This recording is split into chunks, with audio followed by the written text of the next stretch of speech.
Hi, I'm Reese, and I run Immortal MMA Academy Tamworth. This is how I got started. Originally, I got started in martial arts doing karate. Believe it or not, I used to play a game called Mortal Kombat, and it really made me want to do martial arts. I did karate for about 2-3 years, and I got my blue belt in it. But it was a very much family-orientated martial art, and we didn't do much contact at all. When I was in high school, I actually got beat up, and karate didn't save me whatsoever.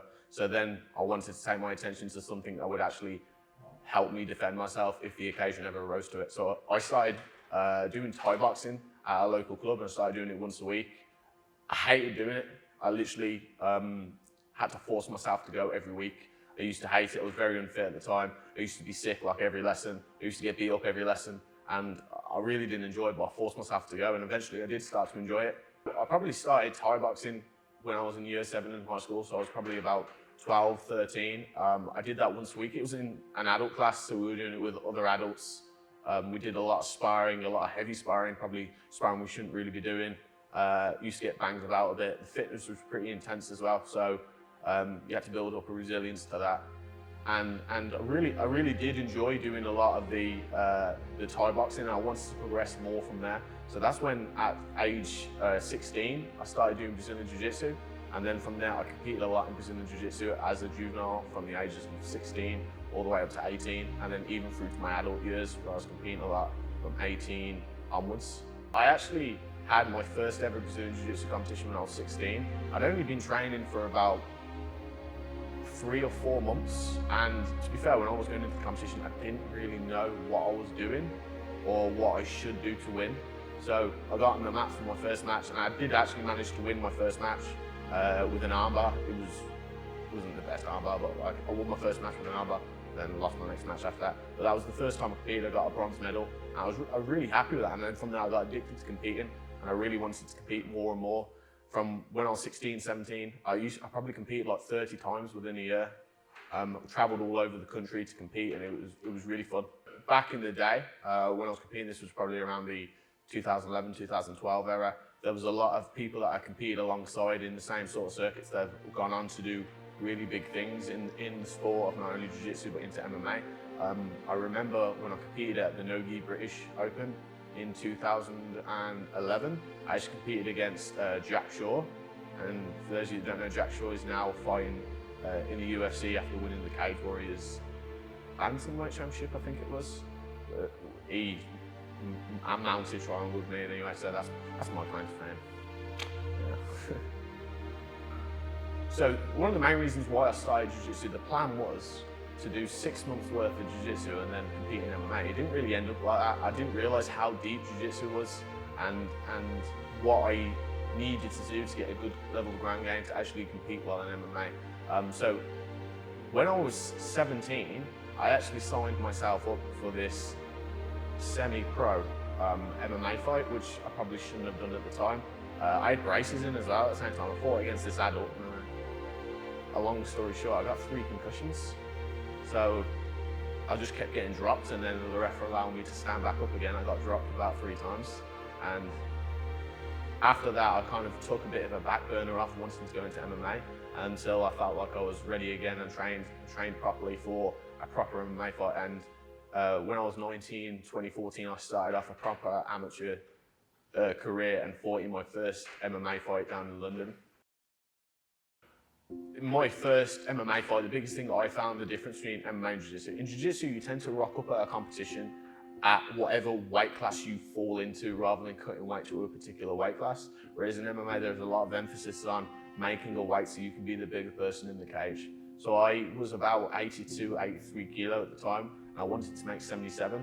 Now, I didn't know too much about cutting weight or proper dieting or anything like that, so I probably didn't do it in the best way possible. So something that could have been really easy was really hard for me. And I managed to make the weight. Got to London, drove 3 hours to London, made the weight, had a Nando's, you know, the standard, sit around for a bit. And then the biggest thing I found before I went into the fight was the nerves. The nerves was unreal. Like, I wanted to be sick before the fight. My stomach felt heavy. Everything I did when I was warming up, my arms and my legs felt really sluggish. So a big thing I've always suffered from is performance anxiety. So I really struggled to get into the moment. Walking out to the cage, I sort of was like, okay, okay, I'll walk into the cage now. I've got to get in there. Once I go in there and the cage door shuts, black. Like, I just don't really remember what's going on after that. Like, it's just sort of, you get in there, even though the ref's in there as well, it just feels like just two people are locked in the cage, and you're like, okay, the only way we're going to get out of here is if one of us wins or one of us loses. So we had that fight. It was really good. It was a really good, entertaining first round. We spent the majority of it on our feet. We were just banging each other a little bit on the feet. And then in the second round, I shot for a sloppy takedown. He took advantage and took my back and got me in a rear naked choke. My first MMA fight was obviously 2014. I did have a bit of a break from fighting MMA to focus on training jiu-jitsu and then eventually coaching. But I then fought my next fight in 2016, and I was training with some really good guys. I felt really good for the fight. I had a lot of pullouts though. The problem is, like, because I think I was a purple belt at the time, Brazilian Jiu-Jitsu, when you find an amateur, a lot of people look into that a lot and they don't want to accept the fight, especially because I only had one amateur fight. A lot of people see that as more experience, that you didn't get very good fights unless somebody was a bit of a killer. So I had my second fight against a guy that flew in from Moldova, and that's when I was introduced to more MMA ground game. So I took the guy down, I managed to implement my game plan. I went for a guillotine choke, and then bang, I get banged out on the floor, ground and pound in my face, had nowhere to move, just smashing off the canvas. Managed to make it to the end of the round, almost even submit him at the end of the round, then at the end of the round, just adrenaline dump. My arms are on my coats and I can't move my arms, like, just proper adrenaline dump. Just never felt anything like it. I couldn't go into that second round because I literally couldn't lift my arms up from my waist and gas my hands out that much. And I just knew I couldn't go into it. The ref took one look at me, looked how fatigued and tired I was, and just called it there, so I didn't go into the next round, which really was embarrassing at the time, because I talked a big game, and then after one round, a bit like a one squeeze Steve, my arms ended up failing me, and that was it. But I always wanted to redeem myself after that fight. So there was a fight going in Stoke. I literally had 3 weeks to prepare for it, and they needed someone to step in to fight this debut, and I thought, oh yeah, that's something I can do. I can just step in and fight. Who cares? I don't care. So I did train pretty hard for that fight. I was in a lot better shape, and then I went to Stoke with a few of the guys that I was coaching at the time, and then I was the first one on. So I got it out of the way pretty easy. I took him down again, got his arm, and got him in a Kimura. First round finish, like, really easy, and like the high you get from winning a fight, a contest that you thought you couldn't do, is just unreal. You know, the biggest thing with fighting is you get the highest of highs, but when you win, it's absolutely amazing. There's nothing that can top it. But when you lose, it's soul destroying, it's crushing. And that's the biggest difference between winning and losing. But realistically, looking back in hindsight, all the fights that I have lost and the rounds that I've lost go into making me a better coach. When I was first training MMA, I was training at a place called the Fight Hub that was in Litchfield Road, Industrial Estate. Now, the Fight Hub was run by two friends of mine who was hired by the people that ran the fitness hub, and I was just going down to train. It was very close to where I was working at the time, and I was going down to train and help out a few times. Now, one of the coaches ended up not coming in anymore, so I was sort of left with people with classes where nobody had an instructor, and I was like, well, I didn't really want to coach at the time. Like, nothing worse than I didn't think I was good enough to coach. For a while, I didn't think I was good enough to coach. Never promoted myself as a coach, and I hated doing it. But it was something that I felt like I had to do, because all these guys that were training at the time, they had no coach. They had no one to give them any guidance. So I just started coaching the odd session here and there when the other coaches couldn't make it. And eventually, I just ended up. First off, I took over the kids MMA on my own, and then took over the jiu-jitsu. Then the MMA coach at the time had a falling out with the owner, and he ended up leaving. So that's when he was asked me, do you want to take over the MMA sessions? And I was like, I've only had one MMA fight, but I can do. And that was when I knew I had to compete more in MMA. So that's when I started the second half of my amateur career. and started doing more fights and training and then teaching alongside that. That was in 2015. Now in 2017, there was some financial issues at the gym, and the owner basically turned around and said to me, we're going to either pack the fight up in and do something else, or you can either take over the business from us and pay us rents rather than us pay you as an instructor. And at the time, I was like, oh, okay, this is going to become my business then, isn't it? And I was like, yeah, of course. To start with, it was really hard because I had to make the rent and I had to make sure that there was enough money coming into the gym because I was doing that full time and trying to make ends meet in there. But eventually it became even better then because I had control over the social media and the advertising and help people come in through the gym. We actually tripled the member base in the time between 2017 when I took it over to 2019. And we also started running our charity cage war shows in that time, which helps add more blood to the gym. And we raised loads of money for charity. And when I first took over the classes, for example, we had a kids MMA program at the time. It was very much lax. People just brought their kids for more childcare than anything else. They didn't really see it as like a way for their kids to learn martial arts. It was just bring your kids, leave them for an hour with us, and then they go home. So when I took the kids class over, I think there was like 4 or 5 kids. By the time we started doing it properly at the fight, we brought it up to like 30, 32 kids, something like that. And we got them really involved. The classes were a lot more structured. I brought in other people to help me out in the classes, and it just boomed from there. The kids classes did. The jiu-jitsu classes and the MMA classes, we probably had about 8 or 9 members at the time when I took it over, and then we've got up to, I think we went up to about 40 adult members in the short amount of time, just through word of mouth and social media. I started promoting myself as a coach on social media, did the Fight Hub social media channels as well.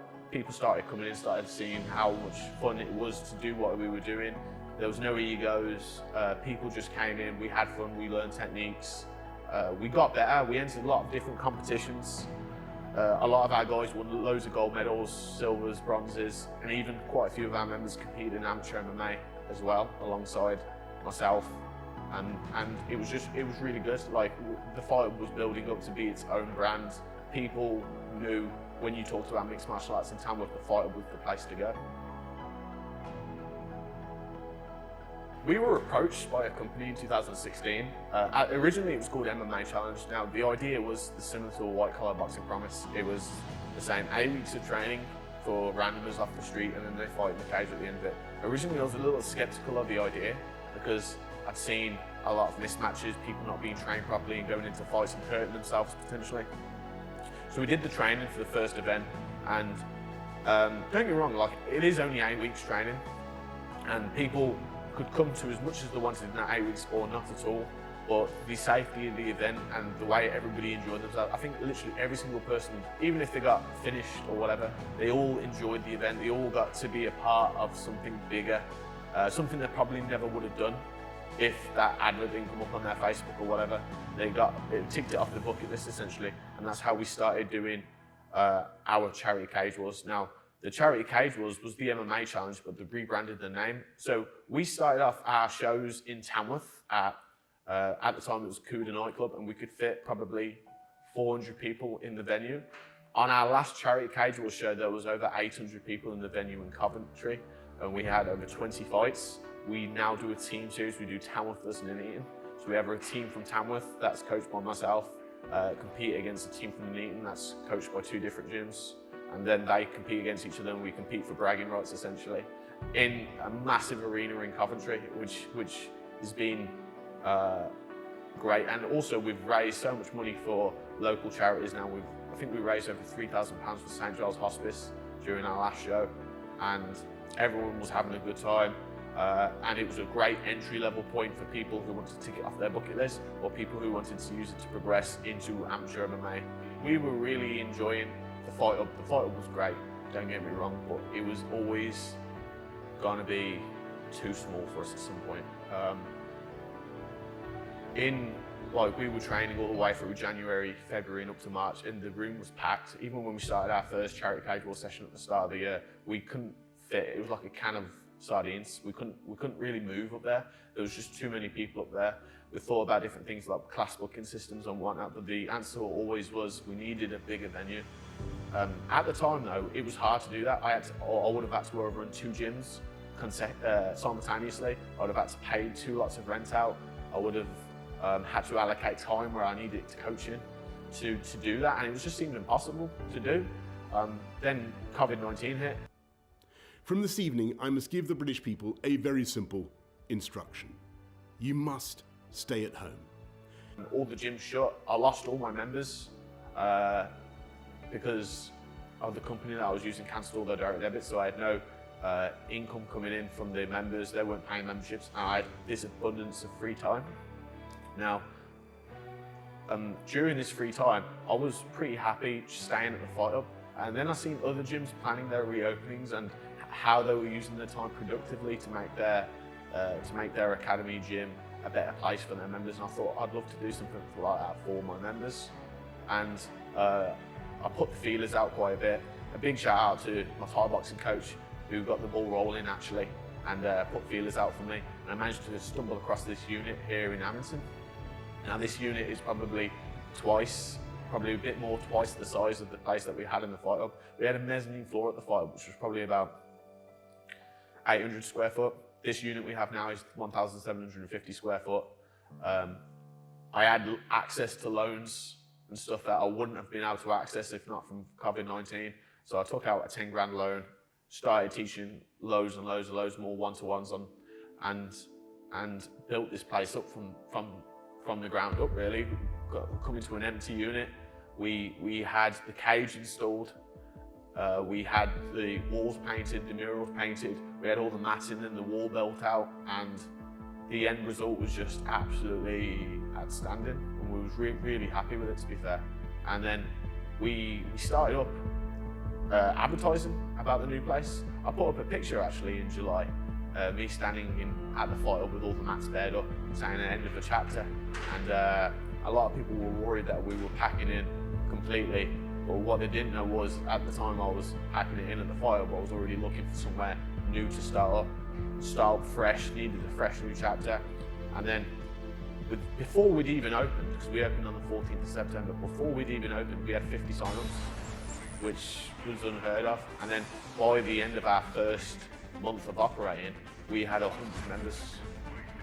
And then we maxed out our kids class completely to 40 juniors. We now even have to start a new group for next year, and we're still over 100 members now. All our members supporting us through the second lockdown as well, which has been absolutely, once again, outstanding.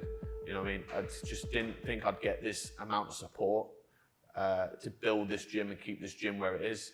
During the first lockdown, that things were very uncertain. As much as like I had the plan to open up a new gym, the trick was finding where could we find a new gym that would be suitable, and in a certain amount of time. The worry was that we wouldn't find anywhere soon enough before lockdown lifted, and our members would go elsewhere, and then we'd have to start up again from scratch. But luckily we ran into this place, met a really cool landlord that worked with me throughout the whole process and helped me out to help me build this place the way it was. In the first lockdown, I put on about 15, 20 kilo through stress eating, drinking. It just wasn't good for, I don't think it was good for anybody's mental health. The first lockdown was something that I really enjoyed to do, not just work, but something that was being a part of who I was. I've trained martial arts religiously for over 10 years now, and it was that was the only period of time, even when I've been injured, where I haven't been able to be surrounded around it. I felt a little lost. So that was always a goal, to open up the new gym and be ready for them. But then another part of me was thinking, should I just give up this juvenile charade and get a real person's job and support my family that way? I felt almost selfish wanting to open a gym up more for my reasons than it was where I could just get a stable wage, get a job. But it all worked out in the end though, to be fair. And then just signed up before we even opened. I was just, people that had trained with me in the past, I've ran the Fight Hub for a long time now. I've trained at the Fight Hub and taught at the Fight Hub for a long time now. So people that had come out of the woodwork, who used to train before and wanted to get involved in our new place, was really good as well. I feel like a lot of people also had the idea of they always had the option to come back and do training if they wanted to, but with lockdown happening, that choice was taken away from them. So I feel like when we were opening for good, they wanted to get in on it straight away, and it was good. Our first opening day was ridiculous. We had so many people through the door that we had to put something in place to facilitate the numbers and make sure it was safe for everybody to train. In the month that we opened, a month and a half that we opened, we brought in about 5 or 6 guest coaches as well that all brought something different into the gym. Everybody's thoroughly enjoyed the session. I had a lot of plans as well towards the end of the year for November, December, but then obviously the second lockdown hit. So the second lockdown hit and we had to close at the end of October, again for a month. Now this was one of those points where, should I stay open and risk fines and even imprisonment for something that I believe in, or should I just obey the law and do what you should do, shut down? So I made a status out saying that we'd had to close our doors, and then within an hour of putting that status up, I probably had about 50 messages from members saying, please keep my membership running throughout this month. We want a gym to come back to when it's all opened, which was really on that night when we were told to shut down, and then to get all those messages in within an hour, which was turned like a really bad day into a really good day, like, because I knew I had that support from everybody else, and then I knew I wanted to repay that kindness and support when we reopened. Now that we're open again, and now we're looking to do our classes again very soon when we go into tier 2, that's going to be into a realization. For myself, as a coach and competitor, I'm hoping to make my professional MMA debut next year. It's something I've always wanted to do. The plan was to have 2 more amateur fights this year and turn pro next year, but that was taken away from me. My fights were cancelled because of COVID-19. So next year I'm just going to take the jump and take my first professional fight and compete a lot more, be a lot more active as a competitor, especially as I have a lot better people here to push me now to get to that level as well.